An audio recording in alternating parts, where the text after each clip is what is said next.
और परम अग्नि तत्वों में ज्यादा आने से, परम अग्नि तत्वों की मात्रा बढ़ने से गुस्सा आना, गुस्सा क्यों आता है?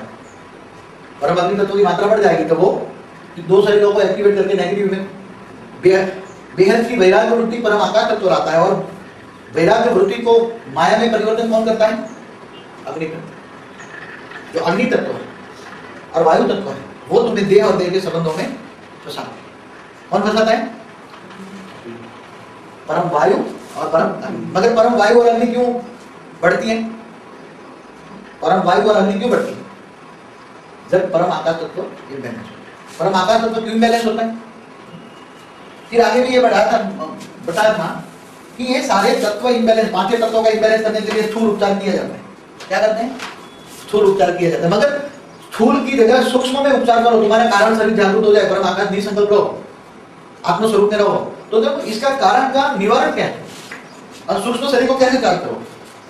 तुम दिव्य लोक में रहने वाले थे, तुम्हें पता जाएगा तुम दिव्य लोक में रहने वाले देवता थे, तो तुम यहाँ बैठे हो, तुम यहाँ बैठे हो और बैठे बैठे अपने सूक्ष्म वतन में दिव्य लोक में अपने दिव्य शरीर को याद करो।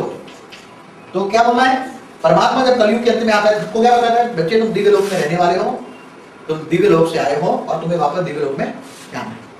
तो तुम अपने दिव्य शरीर को याद करो। क्या करो? दिव्य शरीर को याद करो। तो जब तुम ये 9 कला के आसपास तुम याद करते हो अपने दिव्य स्वरूप से, तुम संकल्पों से अपने दिव्य स्वरूप को याद करते हो, तो तुम्हारा संकल्प यहाँ तक अपने सूक्ष्म शरीर पर जाता है, दिव्य शरीर पर जाता है। और धीरे धीरे धीरे यहाँ दिव्य लोक की परम तत्वों की मात्रा 100% है। अगर परम तत्वों की मात्रा 100% है तो धीरे धीरे तुम्हारे पास परम तत्वों की मात्रा यहाँ आती जाएगी। और परम तत्वों की मात्रा आते ही तुम्हारा सूक्ष्म शरीर परम तत्वों का चार्ज। और जब आत्मा के अंदर पावर आएगी तो परम तत्वों की मात्रा बढ़ने से, परम तत्वों की मात्रा बढ़ने से, परम आकाश तत्व बढ़ने से क्या करेगा? परम वायु तत्व बैलेंस हो जाएगा, परम अग्नि तत्व बैलेंस हो जाएगा। और 3 तत्वों में, 3 परम तत्वों में पावर आने से वो 3 तत्वों का ये शरीर को छोड़ देगा। ये शरीर छोड़ देगा तो ये तो ऑटोमेटिक डिजॉल्व हो जाएगा, ये तो डिजॉल्व हो जाएगा। तो तुम उड़ के दिव्य लोक में वापस दिव्य लोक में चले जाओ। मगर ये ज्ञान किसी के पास नहीं। क्यों? ऋषि मुनियों के पास नहीं था। क्यों नहीं था? क्योंकि इनके पास गिरने का ज्ञान किसी के पास नहीं था। देवता मनुष्य क्यों बन गए, कैसे बन गए, और देवता फिर से नर से नारायण, नारी से लक्ष्मी कैसे बनेंगे, इसका ज्ञान किसी के पास नहीं है। क्योंकि सबके पास टूल है। 5 तत्वों का जो भी मेडिसिन निकलती है 5 तत्वों को क्योर करती है। 5 तत्वों को टेम्पररी, तुम्हारे 5 तत्वों को आराम मिलेगा। टेम्पररी क्या मिलेगा? 5 तत्वों को आराम मिलेगा। मगर रोग और शोक का जो कारण है, अगर उसका रोग होने का जो कारण है, उसको कारण को अगर हम ज्ञान से समझे और कारण का निवारण करें तो सारे रोग खत्म हो नहीं। मगर वो लोग कहते हैं कि घर गृहस्थ में रहकर ये पवित्र जीवन बिताना, फिर ये सारी शक्तियां आती है प्योरिटी से, सारी जो गड़बड़ हुई हो गई है अपवित्रता से। इंसान क्या बन गया?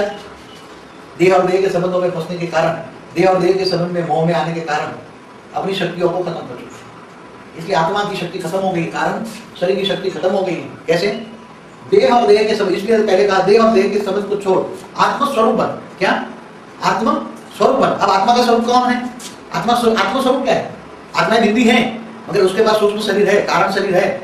तो कारण शरीर है आत्मस्वरूप। आत्मस्वरूप बन, उस परमात्मा को याद कर। मगर परमात्मा यहाँ नहीं कहते मुझे याद, क्या कहते हैं?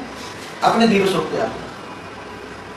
जो देखोगे वो सोचोगे, और जो सोचोगे वो बनाओगे। इसलिए कारण का निवारण है ज्ञान। ज्ञान से लगता है योग। कहाँ योग लगाना है आपको? योग माने याद करना है। क्या करना है? खाते पीते हरते भरते अपने दिव्य स्वरूप को याद करना है।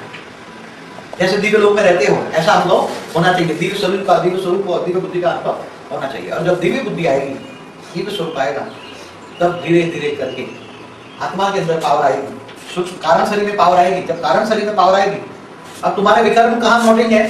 जन्म जन्म के जो विकर्म है वो कहाँ नोटिंग है? कारण शरीर। कारण शरीर के अंदर विकर्म बढ़ने से तुम्हारा कारण शरीर के अंदर परम तत्वों की मात्रा डाउन होगी। और परम तत्वों की जो मात्रा थी उसके अंदर, परम तत्वों के अंदर परम नेगेटिव कॉस्मिक, ब्लैक कॉस्मिक आ गई। अब कारण शरीर तुम्हारा क्या बन गया है? Black cosmic. सारा जो है कारण शरीर ब्लैक कॉस्मिक का बन गया। अब ब्लैक कॉस्मिक के शरीर को तुम जब योग बल से ऊपर से गोल्डन कॉस्मिक उतारोगे तो गोल्डन कॉस्मिक आती जाएगी। तो गोल्डन कॉस्मिक आने से, गोल्डन कॉस्मिक माना गोल्डन परम तत्व। गोल्डन परम तत्व के अंदर, गोल्डन परम तत्व के अंदर परम आकाश तत्व की मात्रा ज्यादा होती है। गोल्डन कॉस्मिक है तो मेन 7 कलर की कॉस्मिक है। तो जो परम अग्नि है उसकी कॉस्मिक का कलर क्या है? रेड कलर है। परम वायु तत्व है, उसका कलर क्या है? Dark blue. ब्लैक कॉस्मिक का कारण ब्लैक कॉस्मिक भी है। ऐसे 7 कलर की कॉस्मिक पावर है।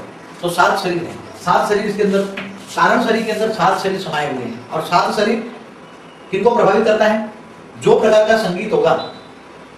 अगर कोई आसुरी वृत्ति वाली आत्मा है, असुर है, कोई असुर आत्मा है, तो असुर आत्मा के अंदर ब्लैक कॉस्मिक ज्यादा होता है।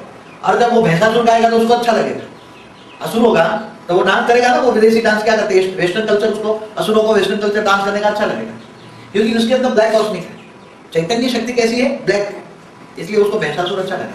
और जो और देवात्मा होगी तो क्या अच्छा लगेगा? उसको शास्त्रीय संगीत अच्छा लगेगा, क्योंकि इसके अंदर क्या है? कारण शरीर के अंदर गोल्डन कॉस्मिक है।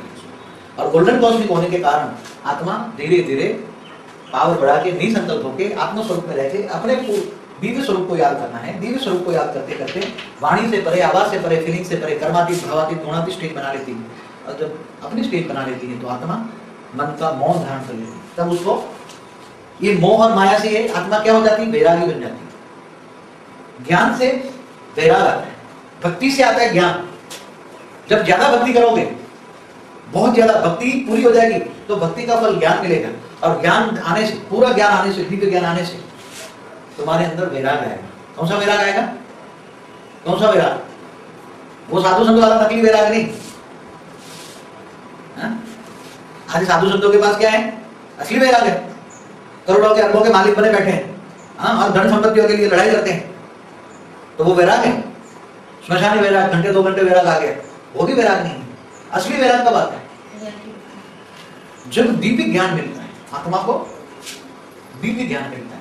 दिव्य ज्ञान मिलकर दिव्य दृष्टि आने की शुरुआत होती है। जब दिव्य दृष्टि आती है तब ये देह और देह की दुनिया अच्छी नहीं लगती। तब कारण शरीर उसका चार्ज होने लग जाता है।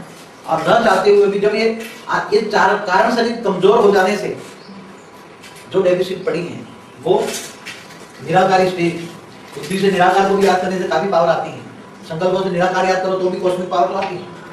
परमात्मा को अगर निराकार भी समझ लो तो भी कॉस्मिक पावर आती है। मगर कॉस्मिक पावर कैसे खींच रहा हूं उसको भी तुम्हें संकल्प करना पड़ेगा कि मैं दिव्य लोक में दिव्य सूक्ष्म शरीर